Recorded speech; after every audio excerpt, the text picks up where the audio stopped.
Chers amis, l'heure est à la charité. Profitons du temps qui se libère et des consignes qui nous demandent de limiter les déplacements et les rencontres pour donner du temps à celui qui est la charité même, le Dieu de Jésus-Christ. Jésus nous le disait dans l'évangile du mercredi des Cendres. « Mais toi, quand tu pries, retire-toi dans la pièce la plus retirée de la maison, ferme la porte et prie ton Père, qui est présent dans le secret. » Chaque jour, lisons et méditons les textes de l'Écriture que nous propose la liturgie. Confions-nous à la Vierge Marie en récitant le chapelet et la neuvaine à Notre-Dame de Moulins. Le chapelet, c'est cette prière du pauvre qui, par Marie, demande à Jésus, son Fils, d'exaucer les attentes, de guérir les corps et les cœurs, et en ce temps d'épidémie, d'envoyer l'Esprit sur ceux qui ont mission de conduire les peuples et de veiller sur leur santé. En ce temps de carême, méditons le chemin de croix de Jésus.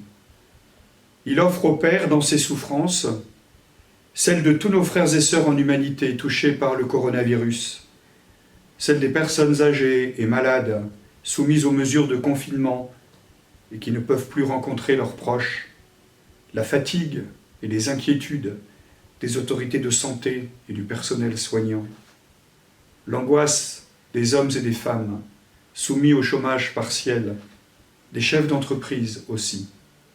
Ils se demandent s'ils retrouveront leur emploi une fois la crise passée et si leur entreprise survivra.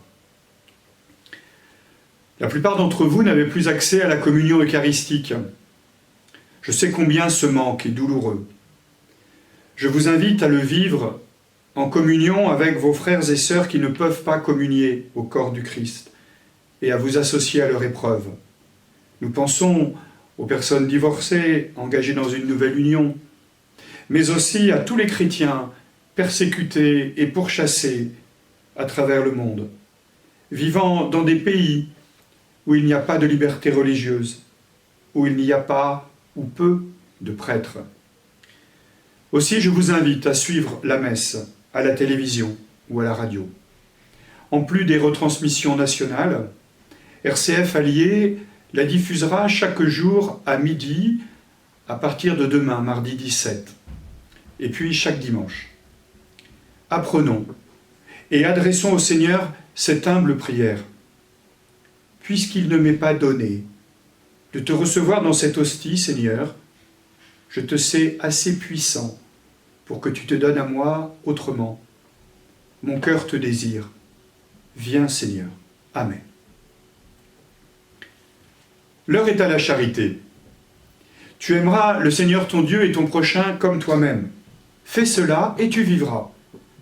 C'est ce que Jésus nous enseigne dans l'Évangile.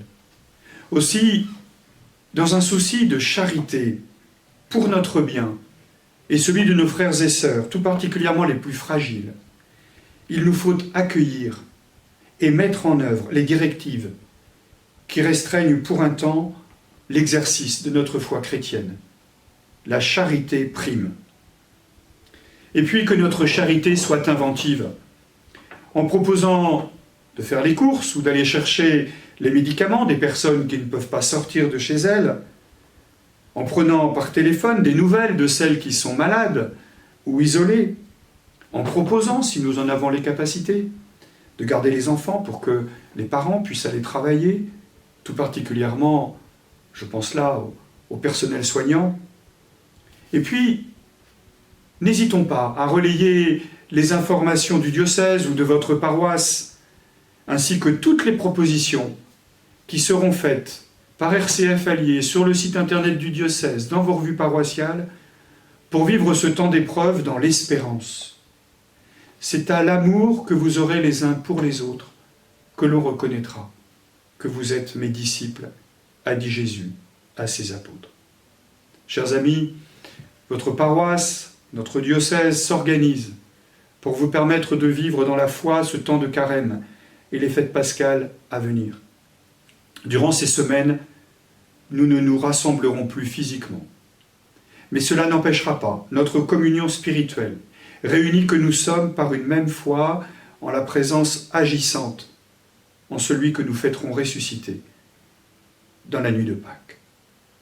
Rappelons-nous ces versets de saint Paul aux Romains qui sont tout particulièrement d'actualité en ces jours. J'en ai la certitude, ni la mort, ni la vie, ni les anges, ni les principautés célestes, ni le présent, ni l'avenir, ni les puissances, ni les hauteurs, ni les abîmes, ni aucune créature. Rien ne pourra nous séparer de l'amour de Dieu qui est dans le Christ Jésus, notre Seigneur. Je vous assure de mon amitié, de mon soutien. Je compte sur votre prière, comme vous pouvez compter sur la mienne. Je vous remercie.